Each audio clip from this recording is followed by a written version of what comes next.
안녕하세요. 제가 걱정 없는 노년 시절을 꿈꾸는 60대 중년 여성입니다. 요즘에는 환갑잔치를 안 하고 있어 고령 사회가 되었네요. 60대이긴 하지만 중년이라고 어려울 건 없겠지요. 예전에는 60대면 곧 떠날 날을 생각해야 하는 시기였지만 제가 이 나이가 되어 보니 아직 누려야 할 게 많다는 생각이 들어 아쉬워합니다. 제가 이런 생각을 하는 이유는 긴 세월 동안 정말 힘든 일들이 많이 있었기 때문이지 않을까 싶어요. 제가 이곳에서 다양한 이야기를 듣다가 자신의 이야기를 공유하고 싶은 마음이 들어왔습니다. 늦게 시작된 인생 바꾸는 기적을 만나면 누구나 믿기 힘든 일일 텐데 제가 이런 운을 만났다면 여러분께 나누고 싶어서 이야기를 시작하게 되었어요. 공감해 주셨으면 좋겠습니다. 처음에는 결혼 이야기부터 시작하겠습니다. 그때 모두 같았듯이 저도 어린 나이에 결혼을 했지요. 여자들이 자신의 인생을 살기가 어려웠습니다. 특히 가정이 어려운 경우 어린 나이에 결혼하거나 돈을 벌어오는 것이 일반적이었기 때문에 나이가 들자마자 시집가는 것은 이상한 일이 아니었습니다. 특히 시골에서는 20세 미만으로 시집가는 경우도 흔했습니다. 그래서 저희 부모님도 자녀들의 결혼을 빨리 시켰습니다.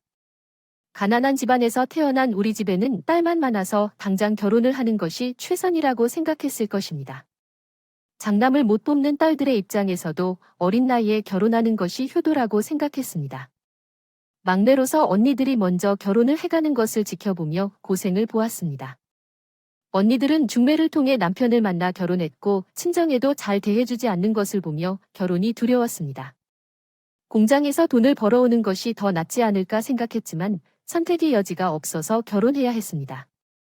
결혼 상대가 부자라고 하셔서 서둘러 결혼을 해야 했죠. 그렇게 20세가 되자마자 만난 남편과 결혼해야 했습니다.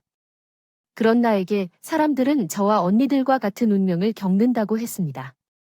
부잣집 시집에 가는 것은 좋은 일이라고 말했습니다. 그때는 남편이 좋으면 여자도 잘 살 수 있는 시대였기 때문에 부잣집에 시집간 나는 미래가 호강할 것으로 생각되었습니다. 그러나 실상은 예상과는 달리 편안하게 살지 못했습니다. 이른바 호강으로 알려진 부잣집에 시집간 나는 혹시나 여럿들이 생각한 대로 편히 살지 못했습니다. 실제 시집가보니 들었던 이야기와는 달리 시아버지와 남편의 사업 실패로 가문이 탕감해 있었고 상황은 굉장히 어려웠습니다. 예전에는 기와집 몇 채 건물의 서민도 수십 명이 일하던 재산가에서 나는 가보니 이미 재산이 사라져 있었거든요. 이전과는 다른 현실이었습니다. 돈이 없어서 먹지 않는다는 이야기를 듣기도 했습니다. 따라서 나는 더욱 힘들었습니다. 누구도 일하지 않고 내가 혼자 생활해야 했기 때문이죠. 부족한 집안에도 불구하고 하고 싶은 일을 즐기고 싶어하는 가족들은 예전과 다르게 먹고 살던 기운이 남아있지 않았습니다. 돈이 없는데 그걸로 참아야 하는데 돈을 빌리고 빚을 내서 상황은 더욱 악화되었습니다. 이에 나는 더욱 힘들어져야 했습니다. 일하시는 분들이 아무도 없고 나 혼자 모든 것을 챙겨야 했죠. 예전에는 일을 도와주던 가족들은 나를 가문의 하인처럼 취급해 아무것도 하지 않고 다 자신에게 떠넘겨 주었습니다. 지난 세월을 편안하게 살던 나의 시어머니는 아무것도 못하는 분이셨습니다. 부잣집에서 살다가 다시 부잣집에 시집와서 한평생이라며 도와주신 분들 덕분에 살아왔어요. 그래서 시부모님은 쟤를 가난한 집에서 배운 일을 하는 가정부로 생각하셨고 며느리로 대접하지 않고 저를 돌봐주셨어요. 또한 내 편이 되어야 할 남편도 쟤를 신하로 대해요. 선봉하는 결혼이었지만 남편은 사랑해서 결혼한 것이 아니었어요. 그냥 시기가 되어 결혼을 했겠죠. 처음부터 관심이 없던 남편은 참 무심했습니다. 하지만 가장 문제가 되었던 것은 술이에요. 거의 매일씩 마시던 남편은 때때로 저를 때리고 욕을 하기도 했어요. 성격이 좋지 않은 남편으로 지탄할 시업살이가 있어야 버티며 살아가려면 했는데 그런 남편을 갖지 못해서 힘든 시절을 견디었답니다. 그러나 운이 좋았던 것일까요? 결혼 후 얼마 지나지 않아 아들을 낳게 되었고 그 이후로는 조금은 숨을 돌릴 수 있었어요. 아이는 든든한 동반자가 되어주었고 남편과의 사랑 없는 결혼 생활을 이어가게 되었습니다. 그럼에도 불구하고 다행히 남편은 아들을 사랑해줬어요. 신혼여행을 굳이 안 해도 된다며 재와는 함께 여행을 가지 않던 남편은 아이가 생긴 뒤에는 가족 여행을 다니며 아이와 시간을 보내며 많이 신경을 써줬던 거죠. 얘기에 따르면 남편은 인생으로 아버지 역할을 경험하고 있었죠. 아이들에게 잘 다가가는 모습을 보며 안도를 느꼈고 남편으로서는 미흡하지만 아버지로서는 90점 정도의 좋은 아빠였습니다. 아이가 태어난 후 남편은 좋은 아버지가 되기 위해 노력했습니다. 사랑했던 술을 줄이고 가정을 위해 노력했죠. 그 결과로 술에 취해 행동하지 않게 되었고 부부간의 정을 유지하며 살아갈 수 있었습니다. 결혼은 사랑이 아닌 계획에 의해 이루어진 것이었지만 둘이 함께해야 한다는 생각으로 살아왔습니다. 남편의 변화를 보며 다소 기쁨을 느꼈던 그는 행복을 느낄 수 있을 것 같았죠. 그러나 그 행복은 오래가지 못했습니다. 어느 날 남편의 주도로 가족여행을 다녀오던 중 차 사고에 휘말려 사고를 당했습니다. 갑작스러운 충격으로 의식을 잃고 깨어났을 때 낯선 병원에서 눈을 뜨게 되었습니다. 아들과 남편을 찾는다는데 간호사가 현관에서 비보를 전해줬습니다. 운전자분은 최후의 숨을 보내고 계셨다고요. 의자에서 즉사하셨어요. 그러면 같이 있던 우리 아들은요? 우리 아들은 괜찮은가요, 아들님이요? 글쎄요. 아들님 얘기는 저도 못 들었는데 제가 알아보고 다시 알려드릴게요. 사실 남편의 소식보다 궁금했던 건 아들의 소식이었지만 이상하게 아무도 제 아들 소식을 모르는 겁니다. 상황을 잘 모르던 간호사가 알아본다고 해줬고 얼마 뒤 상황을 알게 된 저는 충격을 받을 수밖에 없었습니다. 대체 무슨 일인지 그 자리에서 실려온 사람이 저랑 남편밖에 없었다는 거예요. 사고가 있던 당시 지나다니는 사람이 없었고 우리 차는 사고가 있고 한참이 지나서야 목격자의 신고로 구조를 받게 됐답니다. 그 사이 상태가 심각했던 남편은 과다 출혈로 현장에서 즉사했고 다치기는 했지만 숨이 붙어 있었던 저는 병원으로 옮겨져 치료를 받았던 거예요. 그런데 그 몇 시간 사이에 대체 무슨 일이 있었는지 뒷좌석에 타고 있던 우리 아들의 행방을 아무도 모르고 있었던 겁니다. 그러다 뒤늦게 제가 의식을 찾고 아들의 소식을 찾자 모두들 당황했죠. 사고가 났을 때 이미 경찰분들이 주변은 다 수색하셨을 거예요. 그런데도 발견을 못한 걸 보면 아마 아이가 주변에 없었을 거예요. 그럴 리가요? 우리 애가 뒤에 타고 있었는데 그럼 그 어린애가 어딜 갔다는 거예요? 그렇게 큰 사고가 났으면 걔가 멀쩡할 리도 없을 텐데 분명 어디서 아파하고 있을지 몰라요. 지금 당장 찾아야 한다고요. 깨어났다는 소식에 사고를 접수한 경찰들이 찾아와 얘기를 나눴지만 그 누구도 우리 아들의 소식을 알고 있는 사람은 없었습니다. 우리도 혹시나 해서 주변을 살펴봤어요. 그 아이의 흔적이 없기는 하지만 혹시 제3자의 사고 때문에 주변 수색이 필요했어요. 그 근처나 근방에서도 아이의 흔적은 전혀 없었습니다. 정말 그날 아이가 차에 같이 있었던 게 맞나요? 경찰들은 아이의 흔적도 본 적이 없다며 오히려 다친 죄가 착각을 하는 게 아닐까 싶은 말까지 했어요. 제 요청으로 그 후로도 수색을 더했지만 아들의 모습은 결국 찾을 수 없었습니다. 그 상황에도 쟤는 아무것도 할 수 없었어요. 상처 입은 몸으로 아이를 찾아 헤맬 수도 없고 뒤늦게 온 시부모님의 욕을 먹는 게 전부였습니다. 아들을 잃은 게 제 탓이라며 시부모들은 저를 잡으셨습니다. 남편이 죽은 것도 제 탓이고 의식을 잃은 채 아들을 잃어버린 것도 제 탓이라고요. 사고를 막을 게 없었어요. 할 수 있는 것도 없었고 얼마나 노력해도 아무 소용이 없었지만 그 말에 반박할 수 없었습니다. 그날 여행을 가지 않았다면 남편도 살아있고 아들도 제 곁에 있었을 텐데 여행을 가자던 남편을 말리지 못한 제 탓을 할 수밖에 없었습니다. 그래서 아무런 변명도 핑계도 되지 않았죠. 시부모 앞에서 죄인이 되었고 원망할 사람이 필요한 시부모님은 새끼 잡아먹은 년으로 저를 부정했습니다. 남편의 장례조차 치르지 못한 채 쫓겨났죠. 아들이 사라지고 남편이 죽은 사실은 너무나 힘들었습니다. 예전에는 미웠던 남편이었지만 이렇게 죽어서는 마음이 뒤죽박죽해져서 그랬죠. 하지만 애 아빠인데 죽었으니 안타깝고 아이를 찾을 수 있지 않을까 했습니다. 결국 혼자가 되면서 살아있을지도 모를 아이를 위해 다시 일어서야 했죠. 남편을 보내고 나니 아이를 찾아야겠다는 생각이 들었습니다. 전국을 돌아다니며 찾아보았지만 쉽지 않았습니다. 고아원을 돌아다니면서 그런 아이가 있는지 찾았지만 모든 것은 허무였습니다.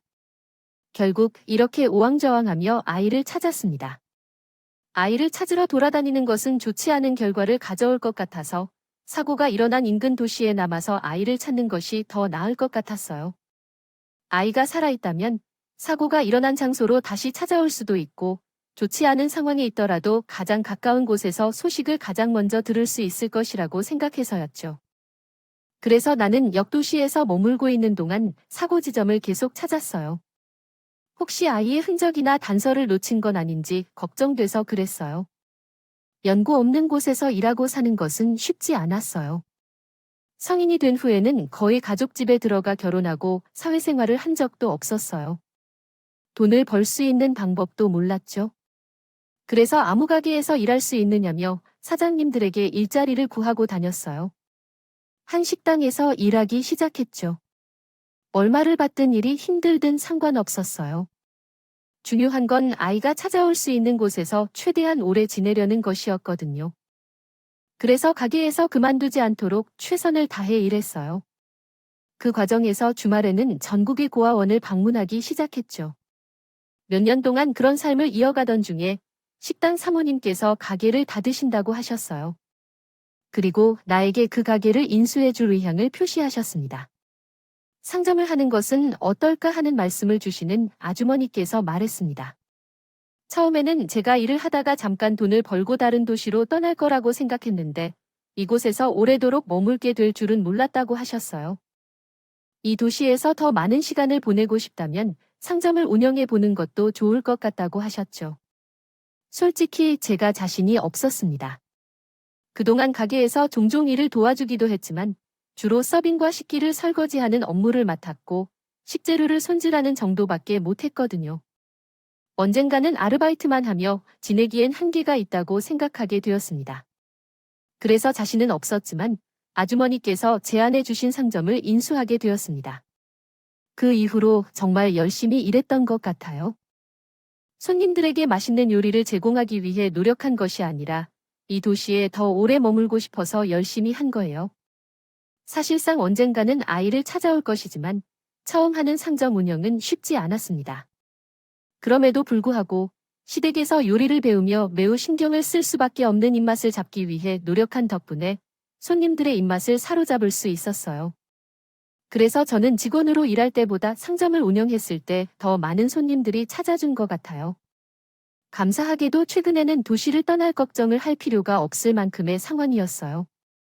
그런데 가게를 시작하게 된 이후 가게 주차장 가까이에 예전에 본 적 없는 사람이 앉아 있더라고요. 그는 노숙자였어요. 깨끗하게 씻지 않아서 정확히 나이를 판별하기는 어려웠지만 제 남편 정도로 보이는 분이었어요. 이 지역은 큰 도시가 아니어서 대부분 이곳에 오래된 주민들이 많았는데 노숙자는 거의 없었어요. 노숙을 해도 주변에서 인정하는 지인들이 있거나 정신적으로 힘든 사람이 도시를 떠나는 경우가 대부분이었죠. 그러나 가게 앞에 앉은 노숙자는 이 지역 출신이 아닌 것 같았어요. 사람들이 그를 알아봐오거나 남자의 신분을 확인하려 하지 않았어요. 동네 사람들도 남자의 정체를 알고 싶어 했고, 그래서 불편한 표정을 숨기지 않았어요. 낯선 타지 사람이 동네 분위기를 망치는 거라고 이야기했어요. 제가 그 지역 출신이 아니라서 그런지 미운 오리새끼 취급을 하는 남자가 마음이 쓰였어요. 또 걱정되었던 게 아무도 가까이 하려 하지 않았기 때문에 밥 한 끼를 먹는 걸 못 보았기 때문이었답니다. 그래서 남자를 챙겨주기 시작했어요. 가게 앞에 있는 노숙자를 발견하고 가게로 초대해 식사를 함께 하자고 제안했습니다. 그러나 그 남자는 처음에는 대답을 하지 않았습니다. 저는 그에게 계속해서 초대를 하며 결국 그가 가게로 들어와서 식사를 하게 되었습니다. 이후 매일 그를 대접해 주었고 그는 저희 도움을 받고 가게 주변을 정돈하고 일을 도와주었습니다.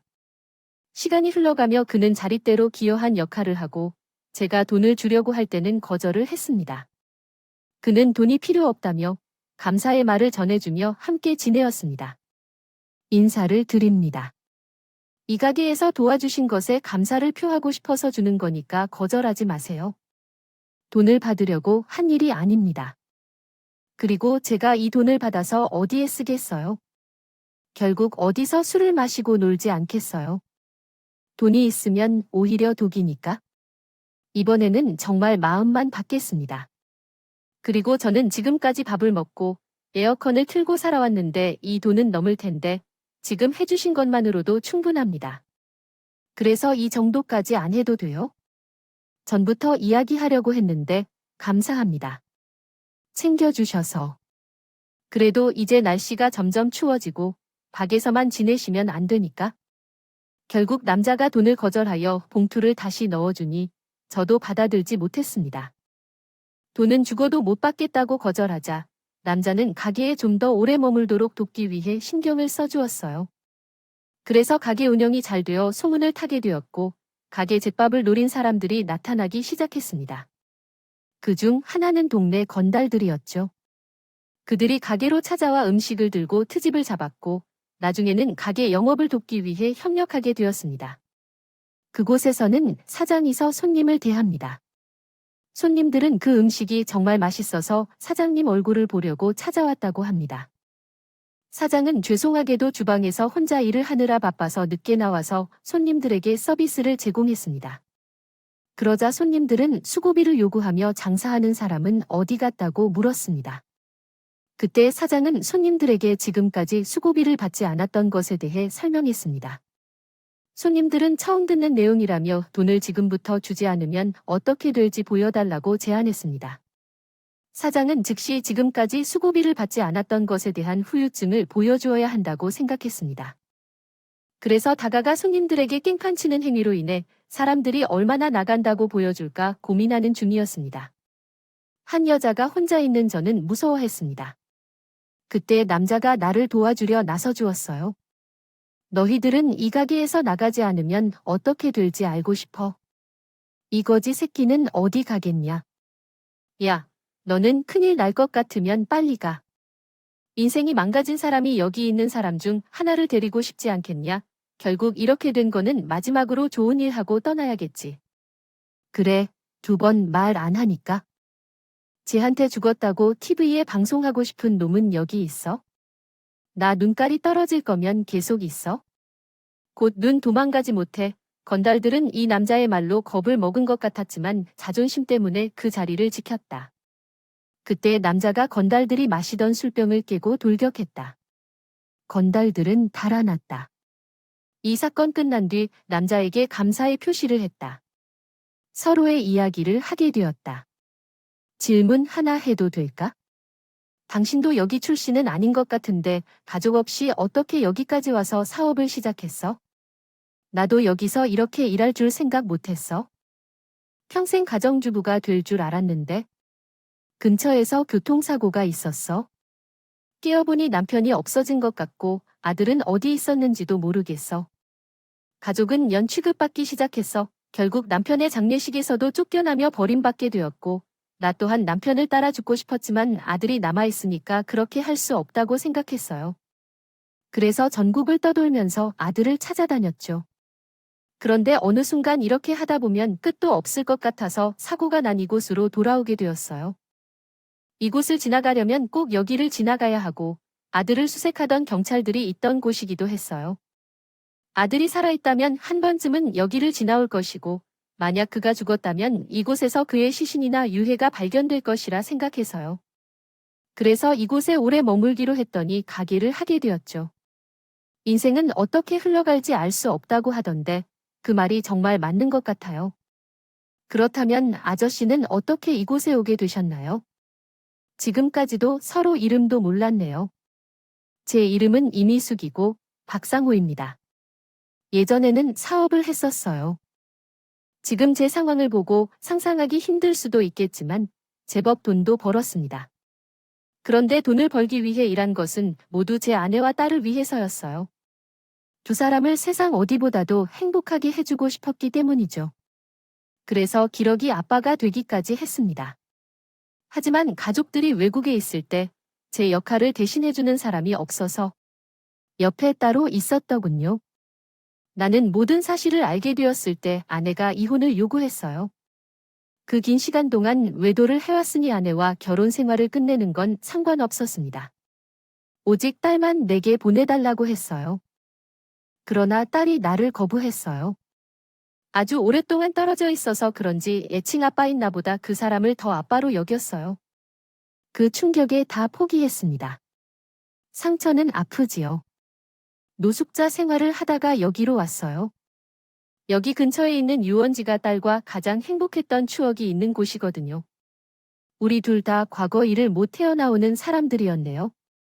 저만큼이나 남자 역시 힘든 과거가 있는 사람이었습니다. 우리 둘 다 과거를 놓지 못해 현재에 충실하지 못한 사람들이었죠.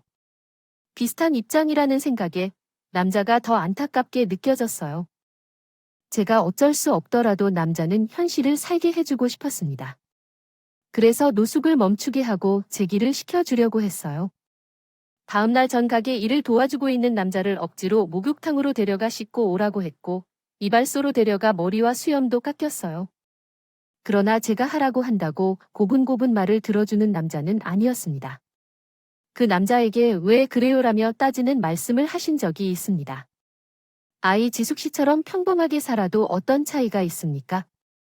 이런 행동으로 어떤 결과를 얻을 수 있는지 정확히 말해주세요.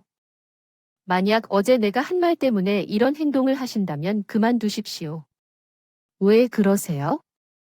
겨울이 되면 곧 울 딸이 대학에 한국으로 온다고 하니 만나야 할 텐데 거부를 당한 거죠. 몇 년 전의 일인데 그동안 어떻게 생각이 달라졌는지 어떻게 알 수 있나요? 만약 딸이 아빠를 보고 싶어 한다면 좋아할 것 같아요. 지금 거부를 하더라도 친절하고 멋진 모습으로 있어야 할 것 같습니다. 어떤 결과를 받든 상황이 좋게 유지되어야 한다고 생각해요. 망가진 모습으로 있으면 안 되죠. 딸에게 거부당한 것을 징징거리지 말고 지금부터 멋진 아빠 되세요. 언젠가는 딸이 당신을 이해하게 될 거예요. 제 말을 듣고 난 후 상호 씨는 조언을 따르기 시작했습니다. 상호 씨는 외모를 꾸며보니 상당히 좋아 보였습니다. 외모가 예쁘면 다음은 일자리를 찾아야 했습니다.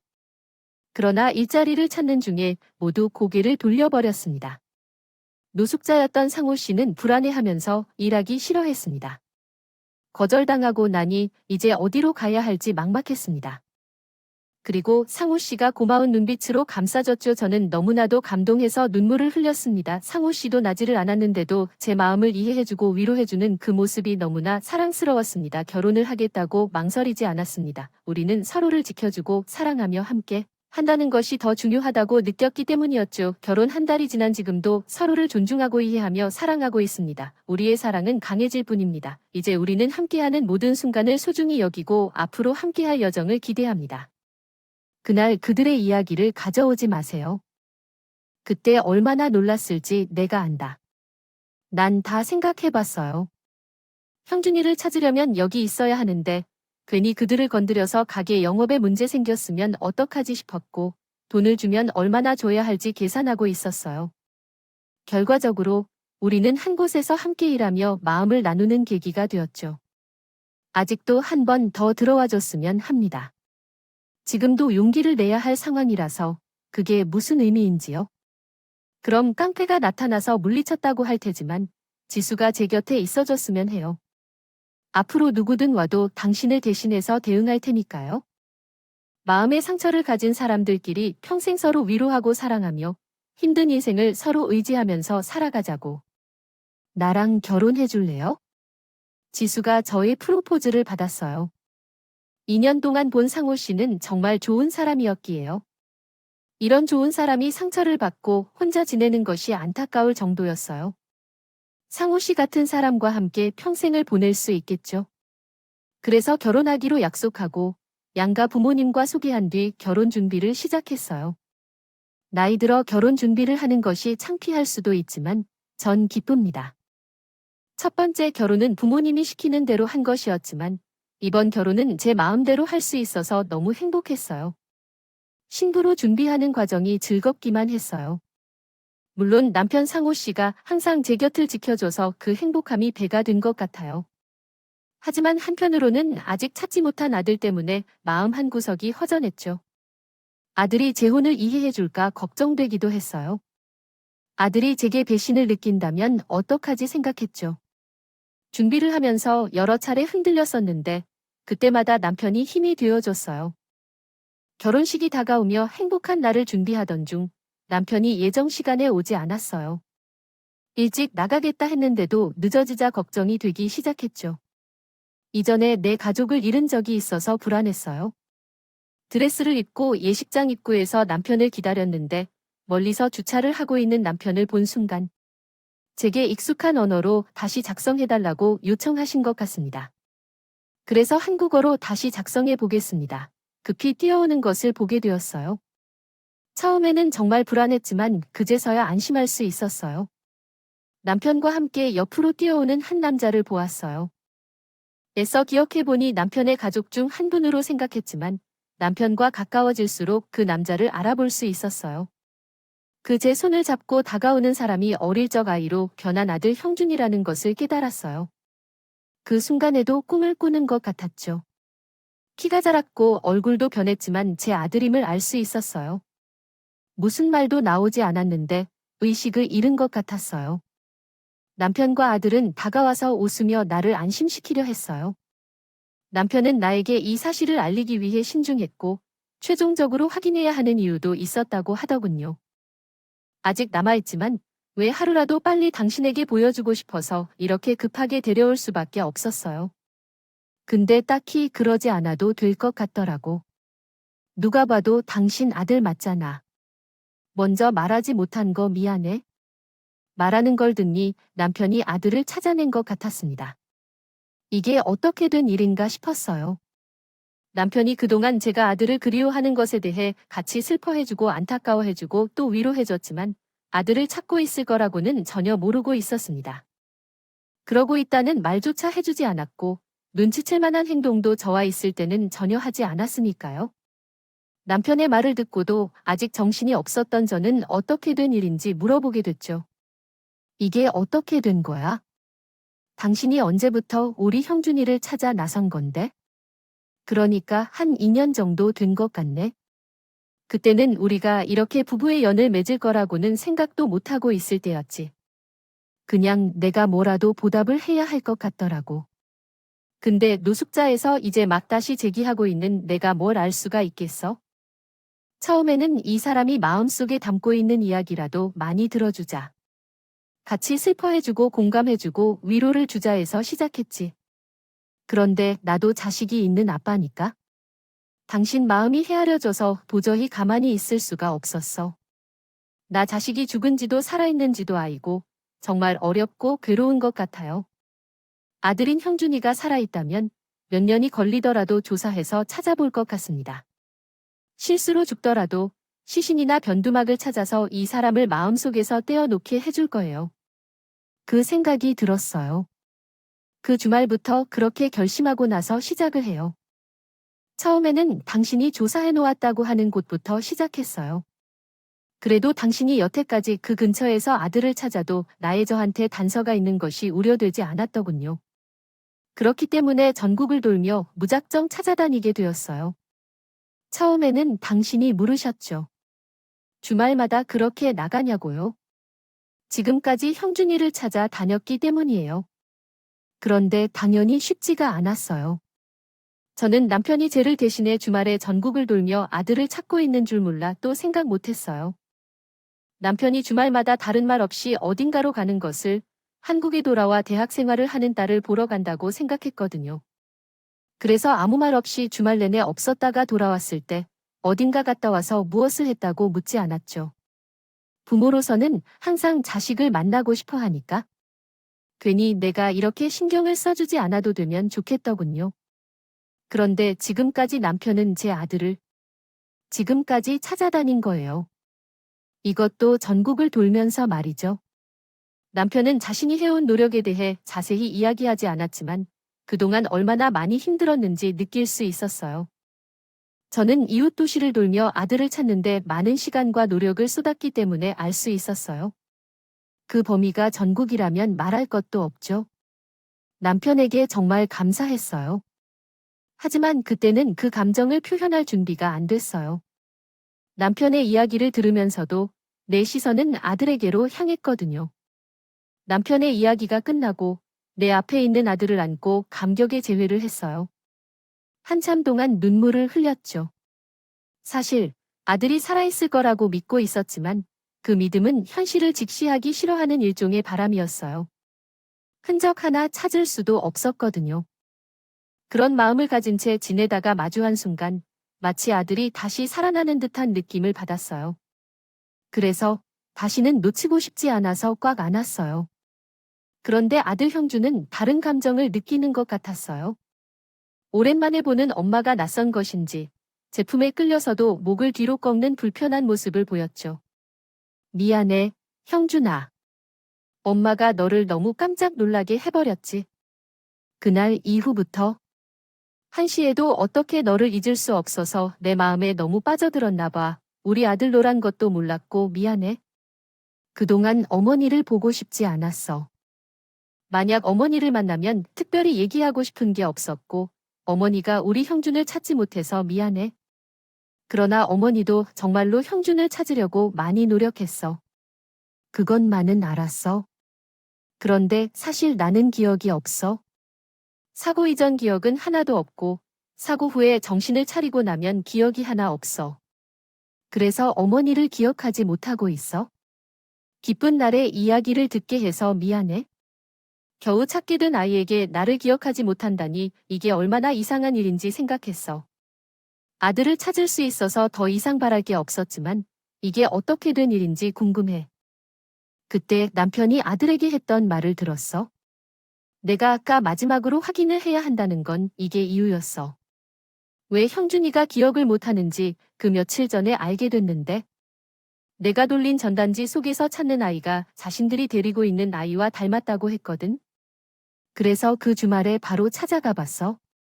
부부 두 분이 나를 맞이해 주셨는데 아이를 보기 전에 할 말씀이 있었어. 그때 알게 됐어.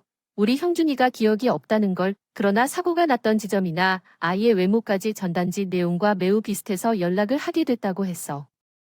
우선 나도 만나서 확인을 해봐야겠어. 보니까 말해야 할 게 확실하게 있어요. 그 다음 두 분에게 무슨 일이 있었는지 알게 됐어요. 남편이 아들을 돌봐주고 있던 분들께 전한 그날의 이야기를 들려드렸어요. 사고가 일어난 직후 아들은 기적적으로 다친 곳이 없는 것 같았어요. 하지만 사고가 너무 큰 일이었기 때문에 정신이 멀쩡하지 않았던 것 같아요. 제가 정신을 잃고 있던 동안 아들은 사고 난 차에서 나와 바로 옆강을 따라 걷고 있었던 것 같아요. 그러다 현재 아이를 돌보고 계신 두 분이 아이를 발견하게 됐어요. 아이가 아주 걱정스러운 모습을 하고 있었던 것 같은데 두 분이 다가가서 무슨 일이냐고 물었다고 하더라고요. 하지만 아이는 대답하지 않고 계속 걸어가고 있었다고 해요. 두 분은 곧 아이에게 문제가 있다는 것을 알아차리고 차를 태워 병원으로 향했어요. 하지만 병원에 도착하기 위해서는 차를 돌려야 했고 사고 난 차량까지 오지 못하고 다시 되돌아 가셨다고 해요. 병원에 도착한 아이는 의식을 잃었고 며칠 동안 회복하지 못한 상태였다고 해요. 그런데 아이가 같은 병원에서 입원한지 모르고 있던 저에게 경찰이 아이를 찾고 있다고 연락을 했을 때였어요. 아이가 내 곁에 있었을 때 기억한다. 그 이야기를 들으며 어쩌면 운명이라고 하는 신이 이렇게도 장난을 쳐도 괜찮았다. 아들이 깨어나는 순간 나는 시부모로부터 쫓겨났고 아들을 찾는 전국행을 떠났다.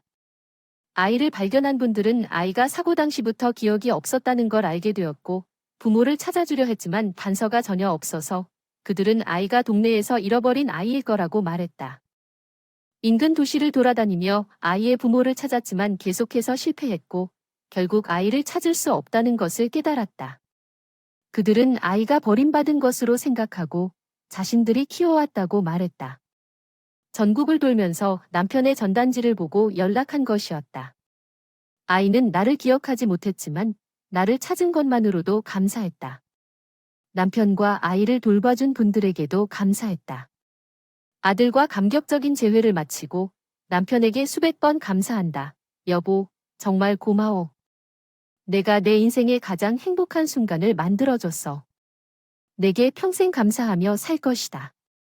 하지만 남편은 대답했다. 너도 나의 인생을 꾸미게 되어줘서 그날 이후 지내올 때까지 사랑으로 아이를 키우겠다고 서약했습니다. 함께 축복해주신 모든 이들께 감사드립니다. 생각해주신 대로 등골이 바르고 또 단단히 자라는 내 형준아의 모습. 아름답고 사랑스럽다. 나중에 형준아에게 다 그 고마운 말들을 다 전할게. 그 날까지 기다리겠다.